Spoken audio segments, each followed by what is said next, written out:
Perkenalkan, nama saya Marlisa dengan nomor induk mahasiswa 8595564668. Saya berasal dari UPBJJ Majene, Pokja Mamasa dengan program studi PGSD. Pada kesempatan kali ini saya akan membuat tugas 3 dari mata kuliah Inovasi Pembelajaran tentang Automate Online Proctoring atau AOP. Mari kita simak bersama tentang pengertian dari Automate Online Proctoring. Ini merupakan sistem pengawasan ujian berbasis teknologi yang digunakan untuk memantau peserta saat mengikuti ujian secara daring, di mana sistem ini memanfaatkan kamera, mikrofon, serta kecerdasan buatan atau IA, dan juga perangkat lunak tertentu untuk mendeteksi perilaku yang dianggap mencurigakan selama ujian berlangsung. Teknologi ini lahir sebagai respon terhadap masuknya digitalisasi pendidikan dan kebutuhan akan metode evaluasi yang fleksibel namun tetap kredibel, di mana sistem ini juga dapat menggeser paradigma pengawasan konvensional yang padat karya menjadi sistem pengawasan digital yang terestrialisasi objektif serta dapat diskalakan untuk ribuan peserta ujian sekaligus dalam satu waktu.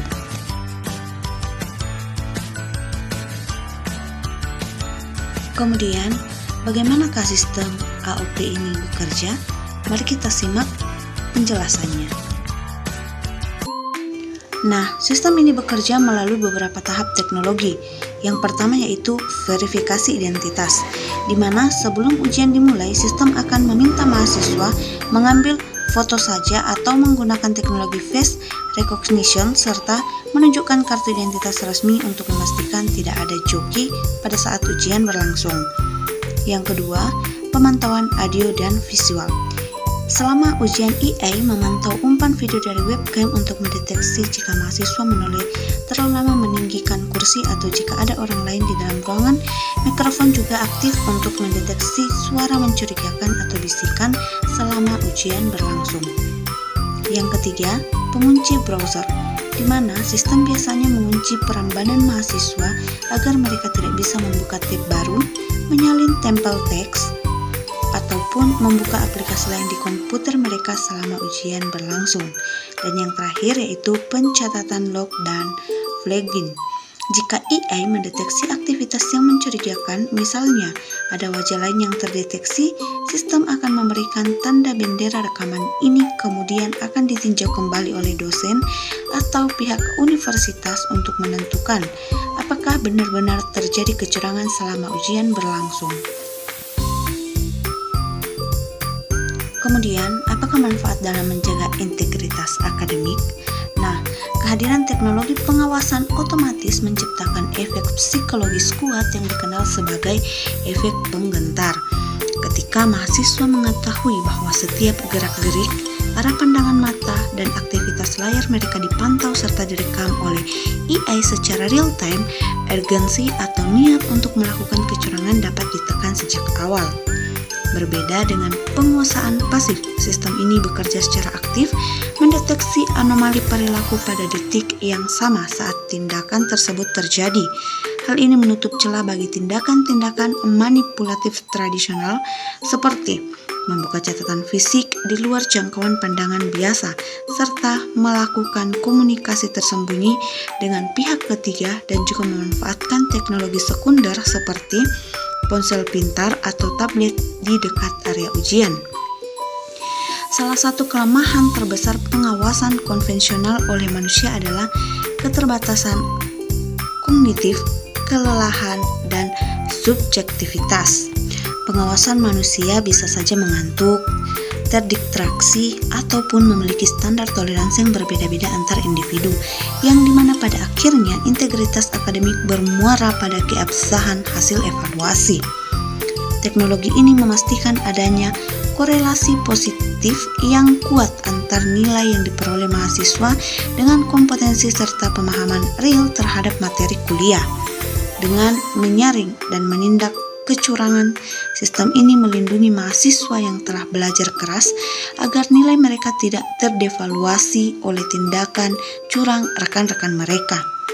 Di era pendidikan jarak jauh, universitas yang mampu menjamin bahwa ujian dari mereka bebas dari kecurangan akan mendapatkan kepercayaan lebih dari dunia industri, masyarakat, dan lembaga akreditasi. Hal ini membuktikan bahwa lulusan yang dihasilkan memiliki kualitas yang dapat dipertanggungjawabkan di dunia pekerjaan nantinya. Bagaimanakah universitas melindungi privasi mahasiswa? Pengumpulan data biometrik dan tata ruang personal mahasiswa menuntut manajemen data yang ketat guna untuk menghindari penyalahgunaan. Universitas yang bertanggung jawab tidak akan menyimpan data ini selamanya. Universitas menerapkan kebijakan retensi data yang kita, di mana rekaman video, audio, dan log aktivitas akan dihapus secara permanen dari server setelah tujuan evaluasi tercapai. Contohnya, 14 hingga 30 hari setelah masa sangga nilai ujian berakhir. Prinsip ini memastikan bahwa sistem hanya merekam poin data yang benar-benar diperlukan untuk mendeteksi kecurangan data sekunder yang tidak relevan dengan integritas ujian tidak akan diproses atau disimpan. Perlindungan privasi juga diwujudkan melalui pembatasan ketat terhadap siapa saja yang dapat melihat data sensitif mahasiswa, serta bagaimana data tersebut diamankan secara teknis. Sebagian besar universitas menggunakan penyediaan layanan proctoring pihak ketiga. Oleh karena itu, universitas memegang tanggung jawab hukum penuh sebagai pengendali data, di mana universitas wajib memastikan bahwa kontrak kerjasama dengan pihak ketiga mematuhi regulasi hukum yang berlaku, dan juga universitas secara berkala melakukan audit independen atau meminta sertifikasi keamanan dari pihak ketiga proctoring untuk memastikan bahwa infrastruktur awam mereka benar-benar aman dari celah kebocoran privasi. Aspek etis tertinggi dalam perlindungan privasi ini adalah memberikan kendali dan informasi yang transparan kepada mahasiswa sebagai pemilik data, di mana sebelum ujian dimulai, universitas wajib menyediakan dokumen yang menjelaskan secara eksplisit tentang jenis data apa saja yang diambil, tujuan pengambilan, mekanisme kerja IE, hingga hak-hak mahasiswa atas data tersebut.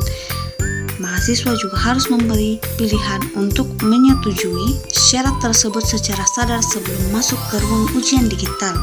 Dan untuk mahasiswa yang memiliki kendali privasi yang sangat ketat atau mengalami kendala perangkat atau aksesibilitas, universitas yang inklusif biasanya menyediakan opsi alternatif seperti mengikuti ujian susulan secara luring atau offline di kampus dengan pengawasan yang konvensional.